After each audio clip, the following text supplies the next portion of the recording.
ඔයාලා කවදා හරි බිත්තියක් දිගේ එහෙමත් නැත්නම් සිවිලිමේ උඩු යටිකුරුව ඇවිදින හුණෙක් දැකලා කොහොමද මේ සතා වැටෙන්නේ නැත්තේ කියලා පුදුම වෙලා බලන් ඉඳලා තියෙනවද? බැලු බැල්මට අපිට මේක මායාවක් වගේ පෙනුනට ඇත්තටම මේක විද්‍යාව පදනම් කරගත්තු ස්වභාව ධර්මයේ තියෙන අපූර්ව දක්ෂතාවයක්. හුණෝ මකුළුව වගේම ගස් ගෙම්බ වගේ සත්තුන්ට ඕනම මතු පිටක ඊටමත් පහසුවෙන් ඇලිලා ඉන්න විශේෂ හැකියාවක් පිහිටලා තියෙනවා. හැබැයි පුදුම හිතන කාරණේ වෙන්නේ එයාලා මේකට අපි හිතනවා වගේ කිසිම මැලියම් වර්ගයක් ඇලෙන සුළු දියරයක් භාවිතා කරන්නේ නැහැ. උදාහරණයකට අපි හුණව ගමුකෝ. හුණක් කකුල්වල සීටේ විදියට හැඳින්වෙන කුඩා කෙඳි වගේ ව්‍යුහයන් මිලියන ගාණක් පිහිටලා තියෙනවා. මෙන්න මේ එක කෙන්දක් තවත් ඊටා සියුම් කෙරවල් වලට බෙදිලා තමයි තියෙන්නේ. මෙන්න මේ ශුද්‍ර ව්‍යුහයෙන් වැන්ඩර්වාල්ස් විදියට හඳින්වෙන ආකර්ෂණ බලයක් නිර්මාණය කරනවා. මේක අණු අතර ඇතිවෙන කුඩා ආකර්ෂණ බලයක් වුණාට ඒවා මිලියන ගාණක් එකපාර ක්‍රියාත්මක වෙද්දී හුණගේ මුළු සිරුරෙම බර දරා ගන්න පුළුවන් තරම් ශක්තිමත් ග්‍රහණයක් නිර්මාණය වෙනවා.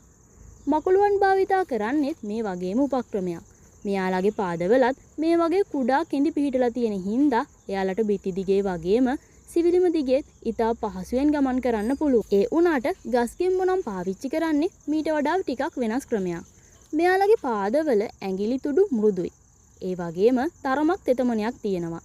අන්න ඒකෙන් ඇතිවෙන ඝර්ෂණය වගේම පෘෂ්ඨික ආතතිය හින්දා මෙයාලට වීදුරු කොළ වගේ සිනිඳු මතු පිටක උනත් ඇලිලා ඉන්න හැකියාවක් ලැබෙනවා. විද්‍යාඥයන් මේ සත්තු ගැන අධ්‍යයනය කරමින් අලුත් තාක්ෂණයන් නිපදවන්න උත්සාහ කරනවා.